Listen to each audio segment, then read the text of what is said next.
Hello and welcome back. Now it's time to jump to a new module and very important, which is the motor starting in ETAP. And you see that we have modified a little bit the diagram because we are going to use another type of typology here. And in your laptops, you maybe just select all the right side and just remove it. So before we go, we'll have also presentation for that, but before we go, we'll like to say that we have three types of three methods how a motor can be started in a power system. The first one, so maybe some of you have seen in your home, so when you connect a motor that put the water away or flows the water in order for you to water your flowers, something like this. This is the method of direct starting. It's a nice method, it's the most simplest one, but it's used for small motors because it has very high starting currents. The second is the star delta starting. So a motor is started and is connected in with three phases connected into a star mode. And in a star mode, we know that or a U mode, we know that the currents are much higher, so then after some times that is calculated, we change it to a delta when we switch to higher voltage but lower currents, because in the star the voltage is higher, voltage is lower and the current is much higher.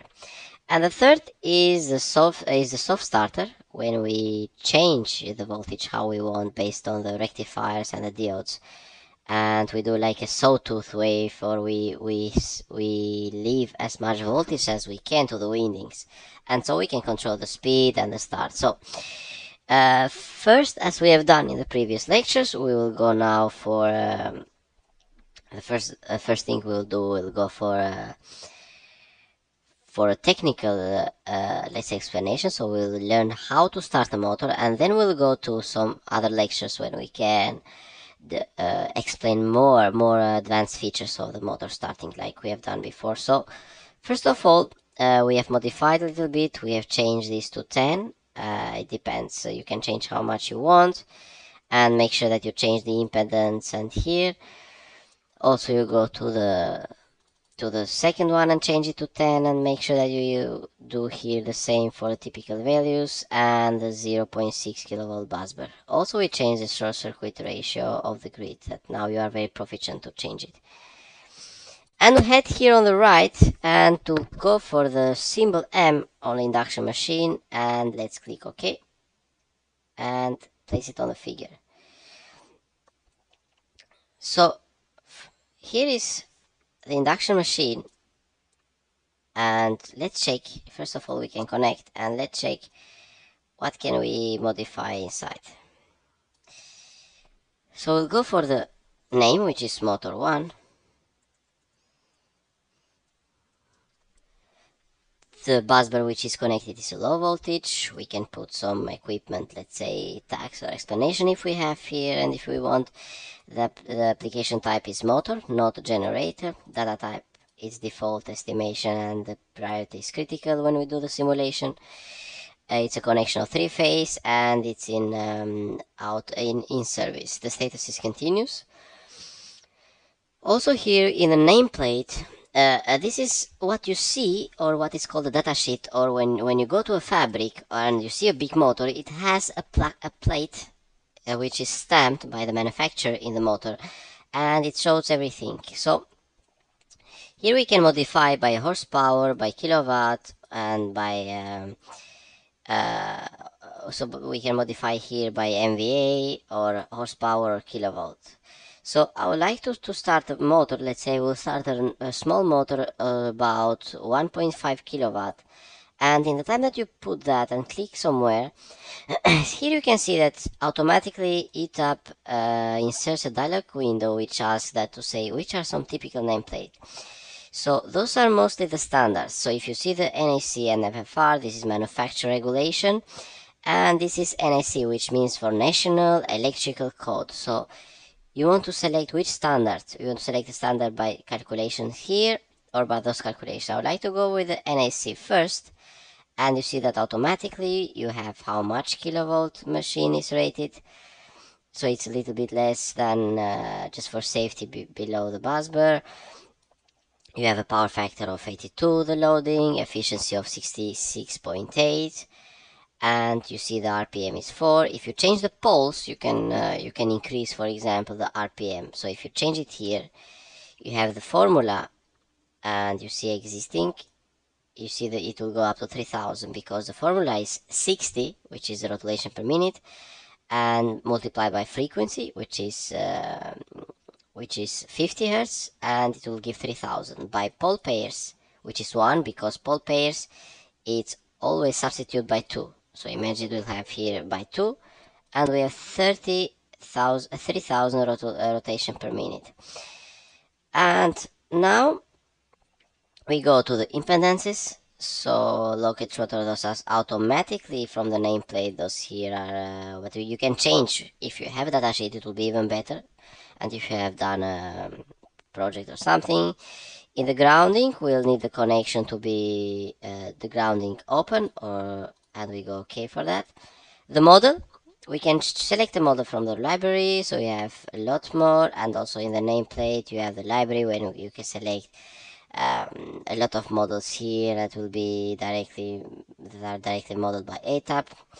So the inertia, I would like to go for inertia of 7, let's say, and it will give automatically how much is the force of moment here included here, which is based on Lip's feet or kilogram per meter square. In the load, we are not going to put for now, because it's the first lecture, and we are not going to put any model here, but we can put a polynomial loading, but we'll see that later, or a curve that we can modify, or we can have a library here. So load torque is okay. You are starting that motor, but what is this motor doing? It's moving a belt, it's moving a conveyor belt, it's moving a machine or something. So, and here in the start type is you'll go for the default one, but you can change, for example, auto, stator, reactor. So this is a lot of type of starting deviation. So we'll go for the known now, because, or we can go with torque control. So there are a lot more type that you can choose here, but we'll go for known. We'll directly begin to start it, and this is for National Electric Code. So if you have some data from this code or standard, you can put it here. And here is the cable library which is connected, but for now we are going just to connect like this, and then we will modify it later.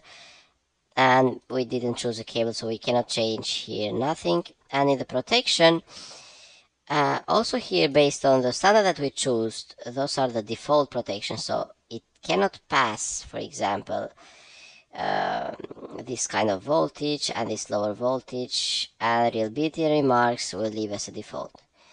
So let's click OK for now, and we'd like to launch it. So the motor acceleration is found here, and if we just go here, we'll see that we have different tabs. Now you already know, and the first thing to do is that you go to edit study case and you see what it's offering.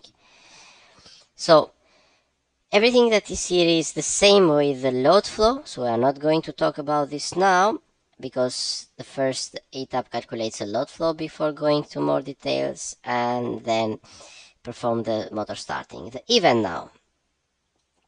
The event, we need to start a kind of event, so each start event ID, it will be case 1, so when we start one motor. And when this will happen, we like to start at 2, for example, seconds. And what is the action is that we will start a motor, a static load, a kind of operated motor here that we can find, or a generation or power grid. So we'll go for motor. The action will be to start, so we'll push the start button in, imaginary, and we'll go for which one? The motor one. Starting category, it will be a normal starting, and we click OK. Total simulation time, so it means that we are starting at 2, and we would like to end at least in 10 seconds now, but we can change it later. So it will begin at 0, after 2 seconds the motor starting will begin, and then after 10 seconds the simulation will go off. Let's click OK. And let's perform what we have here. So first of all is display options that it's available as an option in all the models. Then you have static motor loading if it is, or dynamic. We'll go for dynamic because we'll like to see how it's everything affected here. So we'll go for the motor start 1, and we see that we need to change also some load models and characteristic models. So let's go to the first one again, and the error is that we need to go to the model here and to the nameplate. So let's see again what are the problems.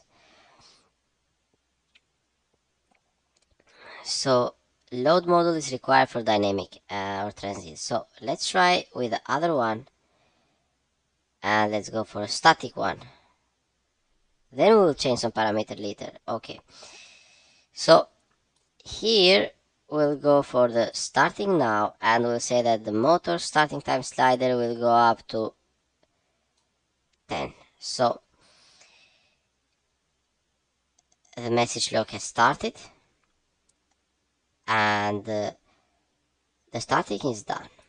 Why is done? Because we see that it has completed here, it has acquired its speed. So in order to have a dynamic starting, we need to modify some parameters, but for now we're going to do the starting. So we're just putting the button on, and we are going on. Make sure that you move the slider to the maximum at which time you prefer.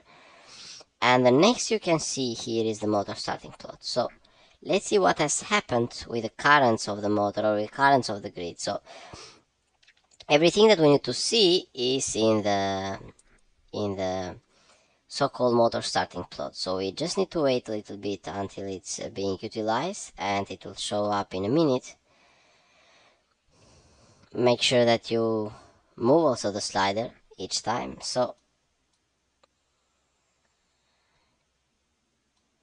let's go to the ETAP plot manager, and now we need to show, for example, we need to know the motor one, we need to know the current line and the kilowatt, and let's do them splitly. We don't want to combine the plots, so let's plot it. So congratulations, here you see that, as I explained to you, the current of the motor can go up to 5 to 7 times a lot when you directly start a motor. So imagine that we have a motor of around 1500 watts multiplied by 600 volts, and this will cause to have a 2.5 amperes. So imagine that it is around in percentage is much more, up to 6 times here. So, and here you see the electrical of the motor. So the motor has started successfully here, and then it has a direct start, and then it's utilized to its normal power here. And also you can check other variables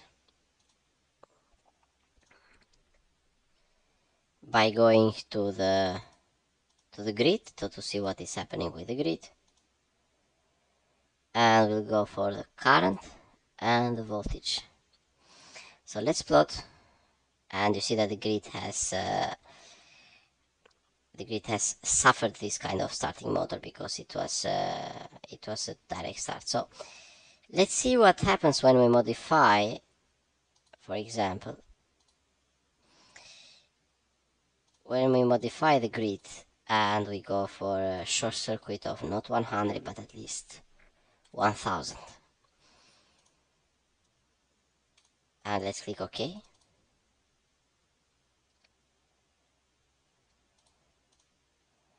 And let's start it again. Now the time that we'll do, it's around 3, so we can have a more detailed one. So you see that it's the same.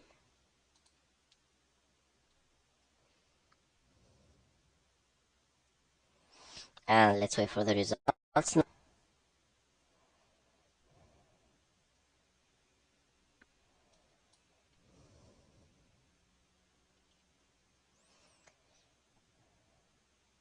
we don't want to restore the plots, and we go to the low voltage busbar to see what has happened with the voltage. So the voltage has fallen from 90 with a very very low, because now the grid is much stronger. And to see what is happening with the current, with the motor base, bus base, heavy bus, those will be plotted for the motor and will be a combined plot of the voltages. So this is what has happened. From it has gone to these levels here, and then I will need to know, for example, the kilowatts and the current, but not combined. So why we see now that? And we see that because we don't have a load. And imagine that a motor start immediately without a load, it will go to this way. So stay tuned, because now we are going, in the next lecture, we are going to modify a lot of variables and parameters, and we can have a better analysis. So thank you for your time, and see you to the next lecture.